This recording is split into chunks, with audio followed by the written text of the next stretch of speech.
Muy bien, seguimos esta noche en Somos Debate. Hablábamos en el comienzo del programa de una fecha especial. El 9 de julio tiene una significación para todos los argentinos que todos ustedes conocen. 200 años de la Declaración de la Independencia. Y bueno, y esta noche está con nosotros, la hemos invitado. Le queremos agradecer por dos motivos su visita. Primero, por su caudal de conocimientos. Es la profesora Ana María Cecchini Dedalo, licenciada, historiadora. Con ella hemos compartido muchos espacios culturales a través de los años. Y por otra parte le queremos agradecer porque sabemos que está tratando de superar un proceso congestivo que no la tiene de todo bien. Pero bueno, de todos modos, muchas gracias Ana María por estar esta noche. Y bueno, y este 9 de julio que nos encuentra a los argentinos en los 200 años, por esta fecha, de un proceso en el cual a uno cuando analiza todos los acontecimientos de las Provincias Unidas del Río de la Plata, aquel pronunciamiento de 1810, la Revolución de Mayo, lo que vino después, la Asamblea del año 13, el directorio, y bueno, y aparece este Congreso de Tucumán de 1816 en el cual Santa Fe está ausente, ¿no es cierto? Y quiere conocer un poquito más, quiere saber un poquito más y quiere entender un poquito más, ¿no? Muy bien. ¿Cómo está usted? ¿Bien? Bien, bien. Bueno, gracias por venir. Me van a comprender que la voz no es muy buena, pero bueno.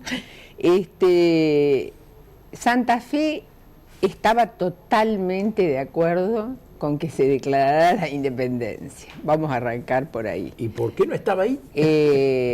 Santa Fe, como Entre Ríos, que recordarán ustedes, era en realidad parte de nuestra jurisdicción y se desprendió en este momento. Corrientes, Misiones y la Banda Oriental continuaban vinculadas a través del protectorado que ejercía José Gervasio de Artigas en lo que se llamaban los pueblos libres. Y estos pueblos libres, también con la participación de Córdoba, en 1815 hicieron un congreso acá cerquita, en el arroyo de la China, muy próximo a Concepción del Uruguay.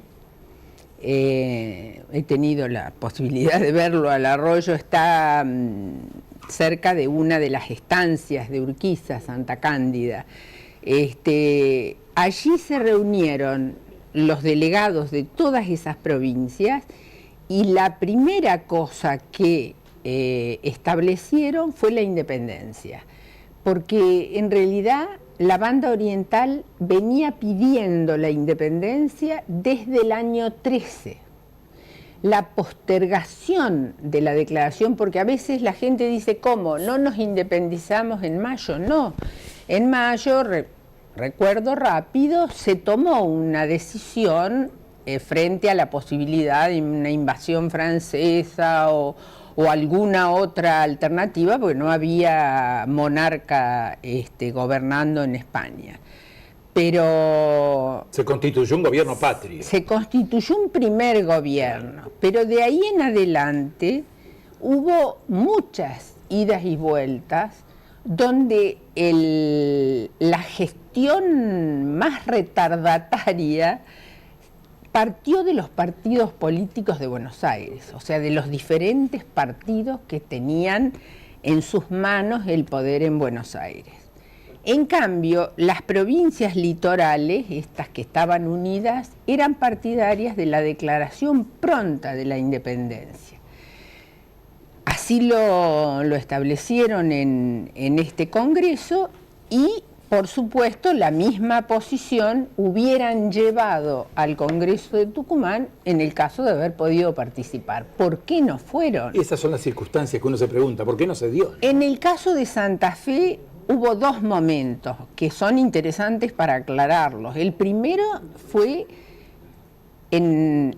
aproximadamente entre julio, en que muere Francisco Antonio Candioti, y diciembre de 1815, Santa Fe es reinvadida por Buenos Aires, se vuelve a tomar el gobierno, se pone un gobernador me permito decir títere, porque es un teniente de gobernador santafesino en este caso, Tarragona, Juan Francisco Tarragona, pero favorable a Buenos Aires.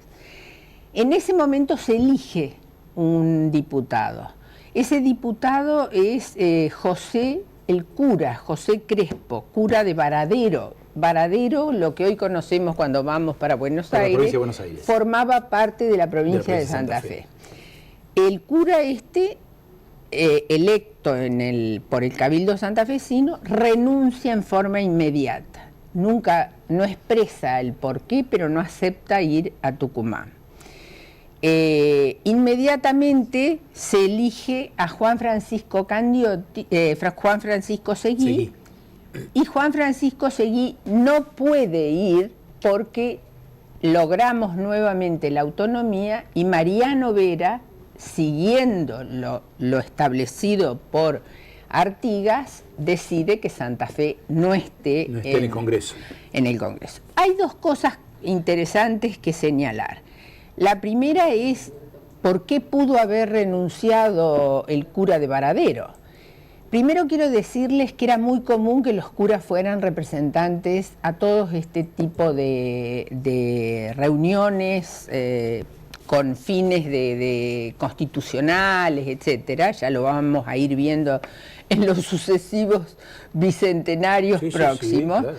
Pero era muy común que los curas fueran electos porque eran los que habían pasado por las universidades, claro, ya sea Chuquisaca, Córdoba, Chile, etcétera. El caso de Sáenz, el caso de Gorriti. Y eso les daba un plafón académico, un conocimiento de la filosofía, ¿no es cierto?, que les permitía actuar, hacer un mejor papel, digamos, en un congreso.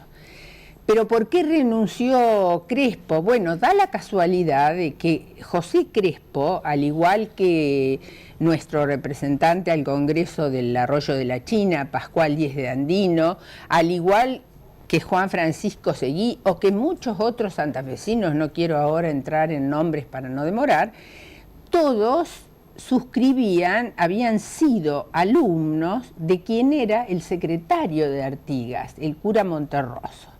El fraile Monterroso, porque era un fraile franciscano. Un fraile que junto con otros colegas había sido echado de la Universidad de Córdoba por ser demasiado avanzado en sus ideas, en las ideas que volcaba. Y evidentemente había formado en una red de exalumnos, exdiscípulos, que los vamos encontrando en el camino, y que, bueno, sobre los cuales él tenía una importante influencia intelectual. Sostenía los mismos principios. Exactamente. Ana María, uno a veces se pregunta, ¿no? ¿Por qué Tucumán? Las Provincias Unidas del Río de la Plata tenían sus distancias en aquel entonces, todo se centralizaba en Buenos Aires, era la gran madre de ciudades. ¿Por qué Tucumán? Bueno, Tucumán es como una especie de pantalla. No en Buenos Aires, es decir, nos vamos a debatir a Tucumán para sacar la sospecha de que al estar en la ciudad de Buenos Aires iba a estar permanentemente influido por los grupos. Sin embargo, bueno, fueron a Tucumán. Tucumán tenía en ese momento una situación mayor que la de hoy en el dibujo del territorio, porque en el Congreso participaron muchas provincias que eran del Alto Perú. Muchas ciudades mandaron sus representantes, es decir, que nos extendíamos mucho hacia el norte, en el sentido geográfico, claro, ¿no? Por eso el Congreso se llamó de los pueblos sudamericanos. Y bueno, la influencia de Buenos Aires en realidad no se sacó absolutamente porque había mucha gente de Buenos Aires que asumió las representaciones de las provincias que no podían, por alguna razón no tenían a quién elegir. Un caso bien concreto es el de Pueyrredón, que todos sabemos que es un porteño de pura cepa, que tenía su casa en lo que hoy es conocemos como ahora no me va a salir, esta localidad tan linda, o sea, donde desembarcan los ingleses, ahí tiene su casa, Pueyrredón, San Isidro. En San Isidro vivía Pueyrredón, ahí tenía su quinta, su casa, y bueno, y era el representante de San Luis. Es uno de los casos, ¿no es cierto? Es decir, de un porteño que aparece representando a las provincias del interior.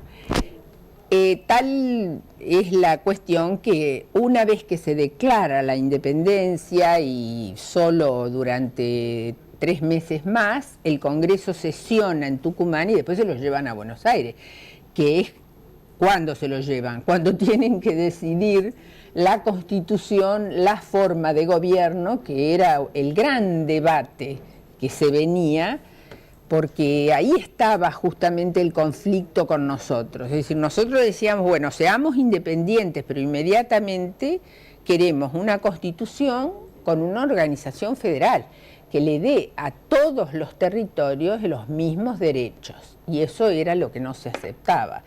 Menos aún en el periodo en el cual se está gestando toda esta cuestión del Congreso, porque hubo una serie de misiones diplomáticas, Belgrano entre ellos, Belgrano fue a Europa, Manuel José García fue al Brasil, y ambos planteaban que no era de ningún modo conveniente decidir una forma de gobierno que no fuera monárquica. Cuando se suscribe el Acta de la Independencia, bueno, usted conoce que en todos los acontecimientos políticos importantes del país aparecen figuras. Sí. Al Congreso lo presidió la Prida. Sí, la Prida. Ese momento. Ese momento de la Declaración de la Independencia, pero evidentemente hubo hombres de peso político cuando se llegó a la Declaración de la Independencia. Sí. ¿Quiénes eran? Bueno, había sacerdotes del interior, el caso de el cura no es un franciscano, que fue muy leal porque aún estando en oposición a las resoluciones, exigía que estuvieran presentes todos los diputados. Ahora no me va a salir el nombre, pero bueno, Tomás Godoy Cruz, por ejemplo, fue un hombre de mucha influencia. Sí, mucha preeminencia, y él tenía la ventaja de que estaba en relación directa con San Martín, en Mendoza, que estaba en Cuyo, que estaban operando para el ejército. Bueno, estaba Malavia, de ahí viene la calle Malavia, que era también un representante de Buenos Aires, Serrano. Por Córdoba, que era lo que comentaba yo, justamente uno de los diputados de Córdoba es Miguel del Corro, que es también un exalumno del fraile franciscano secretario de Artigas, y que es el primer, lo designan el primer comisionado que viene a Santa Fe buscando un acuerdo. Pero lo que pasa es que el acuerdo nunca podía darse si no se aceptaban las condiciones de los pueblos. El de Anfunes también fue diputado y por supuesto estuvo más en el bando opositor. En fin. José Paso. Paso efectivamente estuvo, un hombre y clave, Paso fue uno de los que fundamentó exactamente muchas cosas, sí. Ana María, nos está dando una verdadera clase de historia, ¿no? No, para nada. A nosotros realmente nos apasiona conocer lo que es la vida institucional del país. Después vinieron etapas muy difíciles, vinieron luchas intestinas, vinieron luchas civiles. Ya estaban, en alguna medida sí se venían planteando. Se cuestionó mucho a Mayo en su momento, porque se decía que Mayo era una expresión de Buenos Aires y que dejaba atrás a los estados federales, los dejaba un poquito de lado, digamos que los dejaba en un segundo plano respecto de las decisiones importantes que había que tomar en las Provincias Unidas en aquel entonces. ¿Fue tan así, como dicen algunos historiadores?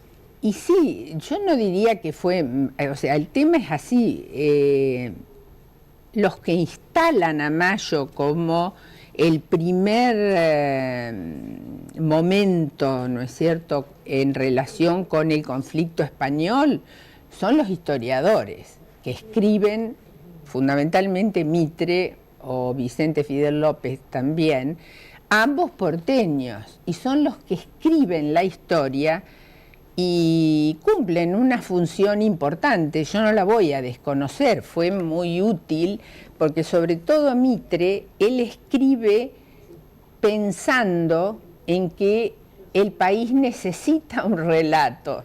Esto tiene, sí, es así. La historia generalmente es un relato desde uno o desde otro lugar, ¿no es cierto? O mirada. Mitre piensa, bueno, el país se abrió después de la Constitución del 53 a la inmigración, está llegando una enorme cantidad de habitantes procedentes de diferentes territorios, lenguas, etcétera, y hay que asimilarlos. Y hay que asimilarlos con una historia clara. Yo no puedo ir y decirle a estos que llegaban, alemanes, italianos, suizos, decirle, uy, acá hubo federales y unitarios. No, hay que contarle un relato claro. La Argentina nació el 25 de mayo de 1810 en el Cabildo de Buenos Aires, y limpio un poco, desbrozo el resto y le resto interés o importancia a ciertas cuestiones. Por ejemplo, Artigas, la pérdida de la banda oriental. Una cuestión que Mitre va a tener que sentirla en su tumba es haber borrado la invasión que se dio a la banda oriental, estando el Congreso en Tucumán, y prácticamente el Congreso y la autoridad de Buenos Aires, el directorio, la convalidaron. No hicieron nada por defenderlo a Artigas, porque Artigas les molestaba, definitivamente. Y me dirán, todos pensaban así, todos, ¿por qué? Bueno, porque la competencia del puerto de Montevideo al puerto de Buenos Aires era tremenda. Claro. Montevideo está antes que ellos. Si nosotros nos ponemos a pensar hoy en el comercio internacional. En términos de comercio internacional, ¿no? El que llega pasa primero por Montevideo. Montevideo era el puerto que estaba más sobre las aguas del océano. Entonces, eso sumado a que les planteaba en forma drástica que debían reconocer un sistema de gobierno igualitario para todas las provincias, bueno, era suficiente para que los porteños los retiraran. ¿Por qué no nos daban a nosotros la autonomía? A mí me lo han preguntado muchas veces, ¿y por qué nos invadían? A nosotros nomás, porque éramos los más castigados. 5 veces el puerto de Santa Fe estuvo bloqueado por buques de Buenos Aires. ¿Por qué? Y bueno, porque ellos lo que querían era que Santa Fe siguiera siendo su espalda hacia el interior, un paso asegurado, ¿no es cierto?, del comercio del interior hacia Buenos Aires, y no tuviera oportunidad de tomar otra determinación, que hipotéticas pueden haber muchas, ¿no es cierto? Bien. Ana María, nosotros le agradecemos esta presencia suya aquí en Somos Debate esta noche. Realmente sobre todo para las generaciones más jóvenes, para los más jóvenes es muy valioso el aporte histórico, conocer cómo se fue diseñando este mapa político que tenemos en la Argentina. Y 1816 en ese terreno significa una primera expresión importante de federalismo. A mí me gustaría cerrar con algo que me parece importante, sobre todo pensando en la gente joven. Primero, que nosotros somos muy jóvenes como país. Cuando uno recorre el mundo, se da cuenta, ¿no es cierto?, que la mayoría de las ciudades europeas y demás tienen más de 1000 años. Y nosotros tenemos 200 de habernos independizado. Como ciudades, bueno, ya estamos en los 400 y pico, pero lo mismo, somos muy jóvenes y por lo tanto se justifica aún que muchas de las cuestiones que estuvieron en debate hace 200 años sigan teniendo vigencia. Por eso es importante que se conozcan, y se conozcan en su total profundidad, es decir, cuáles fueron las demandas de Santa Fe, que en muchos casos siguen siendo, son hoy perfectamente vigentes. Es así. Ana María, muchísimas gracias una vez más. No, por favor. Bueno, con la profesora, con la licenciada Ana María Cecchini de Dalo, estamos cerrando esta entrega de Somos Debate en una fecha muy, muy especial para todos los argentinos, a 200 años de la Declaración de la Independencia. Es el cierre de nuestro programa, es el final de esta entrega. Queríamos compartir este tema con todos ustedes, fundamentalmente a la profesora, agradecerle una vez más su presencia y despedirnos hasta el próximo miércoles. Será hasta dentro de 7 días. Buena semana para todos. Nos reencontramos.